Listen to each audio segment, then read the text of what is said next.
Alors, la couverture spirituelle. Quand on dit que Dieu est le chef de Christ, Christ est le chef de tout homme, et l'homme est le chef de la femme, etc., il y en a qui en tirent une doctrine spirituelle qui s'appelle la doctrine de la couverture spirituelle, qui consiste à dire que chaque brebis doit avoir son berger au-dessus et chaque berger doit avoir ses brebis en dessous. Mais au sens d'une hiérarchie spirituelle, un peu comme une hiérarchie de commandement dans l'armée. Donc il y a le général qui commande, etc., les grades en dessous. Un homme de troupe qui n'est plus commandé, qui est livré à lui-même, eh bien il n'est plus couvert, on emploie d'ailleurs le mot dans l'armée, il est supérieur, il dit, je les couvre, cela. C'est-à-dire qu'il se sent responsable de ce que font les autres qui sont en dessous de lui. Alors on en tire cette doctrine de la couverture spirituelle qui, sur le plan spirituel, consiste à dire que chaque brebis doit forcément avoir au-dessus d'elle une autorité dont elle va dépendre, et cette autorité, c'est bien sûr celle d'un ancien. Et elle va dépendre d'elle d'une manière hiérarchique. C'est-à-dire qu'on ne peut pas imaginer une brebis sans pasteur ou ancien, toute seule comme ça dans la nature, et un ancien sans ses brebis directement en dessous.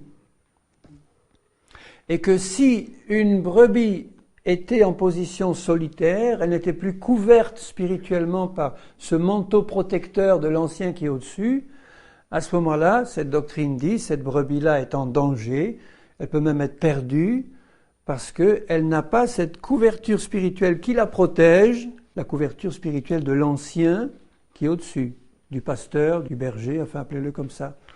Alors, vous voyez que cette doctrine, elle est complètement fausse, parce que dans le corps de Christ, c'est pas du tout ça. Dans le corps de Christ, nous dépendons tous directement du Seigneur, directement.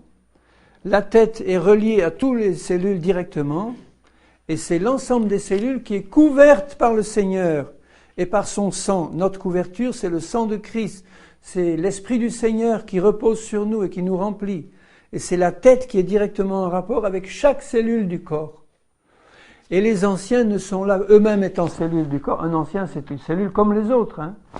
Il est placé là, à une position non pas de hiérarchie intermédiaire, puisque son ministère ou son appel ou les dons qu'il a eus lui permettent d'avoir une vue plus haute que les autres ou un œil plus perçant, d'être placé là en position d'autorité, mais pas hiérarchique, d'autorité spirituelle de celui qui a reçu plus du Seigneur pour pouvoir aider et surveiller les autres, qui continuent à être directement reliés au Seigneur par une relation personnelle directe.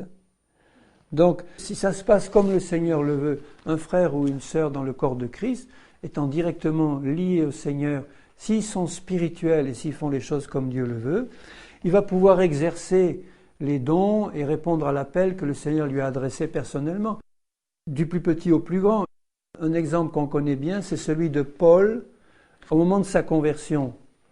Paul est directement appelé par Jésus sur le chemin de Damas.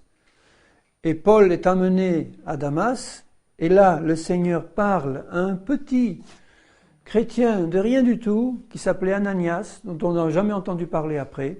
C'était pas un ancien haut élevé, c'était pas un pasteur en vue, rien du tout. Un chrétien qui s'appelait Ananias. Jésus lui apparaît en lui disant « Ananias, va trouver Paul qui prie depuis 3 jours, impose-lui les mains pour qu'il soit guéri et qu'il soit rempli de l'Esprit. » Donc vous avez un exemple là de la dépendance directe à la fois de celui qui allait devenir le grand apôtre Paul, directement en contact avec Dieu, et de ce petit Ananias là qui est utilisé directement par Dieu sans avoir besoin de demander la permission à quiconque pour aller s'occuper de cet apôtre, lui imposer les mains, etc. Et quand Paul a commencé à prêcher immédiatement à Damas, il n'avait aucune autorité au-dessus de lui, au sens où l'emploie ces gens qui parlent de couverture spirituelle. Il était couvert par qui, Paul? C'était pas par Pierre et les anciens de Jérusalem et autres. Il parle avec assurance, il prêche et on commence à le persécuter, il part dans un panier, etc. Et puis, des années après, il va trouver les autres apôtres qui normalement devraient être, selon cette fausse doctrine, sa couverture spirituelle, ça devrait être Pierre, Jean et les autres. Des années après, il va les trouver pour leur dire « Voilà ce que je fais, et vous, qu'est-ce que vous faites? Bon, voilà mes révélations que j'ai eues, contrôlées, elles sont bien bonnes. » Ils se sont donné la main d'association et ils sont partis. Donc, ils étaient tout à fait autonomes et indépendants, mais pas libres de faire ce qu'ils veulent. Ils dépendaient chacun du Seigneur. Alors rejetons cette doctrine, c'est une fausse doctrine qui amène les gens à la servitude spirituelle. Parce que la conséquence pratique, c'est un système hiérarchisé à l'image de celui de l'Église catholique romaine. Vous avez le pape en haut et en dessous de lui une hiérarchie très précise de soumission parfaite à chaque niveau. Et ça ne peut fonctionner que comme ça d'ailleurs. Sinon, si à chaque niveau de cette pyramide, chacun fonctionnait librement, elle s'écroulerait. Donc ça implique, cette fausse doctrine, la constitution progressive d'une hiérarchie qui met en place un système humain qui n'a plus rien à voir avec le système du Seigneur. Et alors finalement, puisqu'il faut qu'il y en ait toujours un qui est au-dessus de moi pour me couvrir, au bout du compte, il y en a un qui va être le chef de tous, et celui-là, il va être couvert par qui ?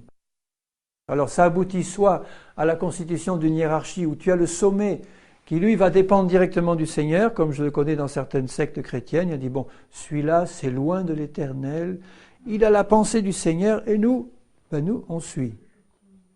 Mais tu vois où ça peut mener.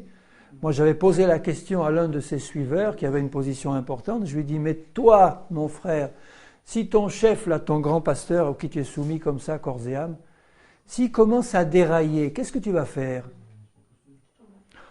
La question ne t'est même pas venue à l'idée. Mais c'est pas possible qu'il déraille puisqu'il est loin de l'Éternel. J'ai dit, mais quand même, il peut dérailler, c'est un homme, il n'est pas infaillible. Imagine le cas où ça peut arriver. Après l'avoir bien poussé, il a fini par me dire, oui, si jamais par extraordinaire ça arrivait, bon, là, je m'en rendrai compte, évidemment, et je partirai. Il avait tellement peu imaginé la chose que ça lui venait même pas à l'idée. Et en fait, maintenant, c'est une vraie secte, cette histoire-là. C'est une secte où il y a un homme qui dirige, puis les autres suivent aveuglément. Alors ça aboutit soit à ça, soit à un système hybride. J'ai connu le cas d'un groupe où ils étaient tous hiérarchisés comme ça les uns avec les autres. Chacun avait son berger. Chaque chrétien avait au-dessus de lui quelqu'un qui le contrôlait ou qui s'occupait de lui. Et puis, ça aboutissait à 3 anciens en haut, tout en fait en haut. Alors, ils n'avaient pas osé en mettre qu'un, ils en avaient mis 3. Et puis, ils s'étaient fait dépendants les uns. Alors, il y avait l'ancien A qui dépendait de B, B dépendait de C, et C dépendait de A. Enfin, ça ne pouvait pas marcher. Alors, nous sommes soumis aux autorités spirituelles que Dieu a établies dans l'Église, c'est-à-dire les anciens. S'ils fonctionnent de manière spirituelle, on doit être soumis aux anciens. Écoutez ce qu'ils disent. Mais selon le modèle de Christ, c'est-à-dire à condition que ce qu'ils disent vienne vraiment du Seigneur. Si ça ne vient pas du Seigneur, il ne faut pas accepter ce qu'ils disent.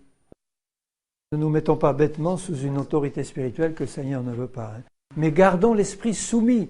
C'est-à-dire que si le Seigneur met devant nous une véritable autorité spirituelle qui vient de Dieu, elle ne va pas se manifester dans la violence et dans la force, mais le Seigneur donnera à ses brebis, par l'Esprit qui est en elles, le discernement pour dire oui, ça, je reconnais que ça vient de Dieu, je me soumets, pas à un homme, mais à ce qu'il me dit de la part de Dieu.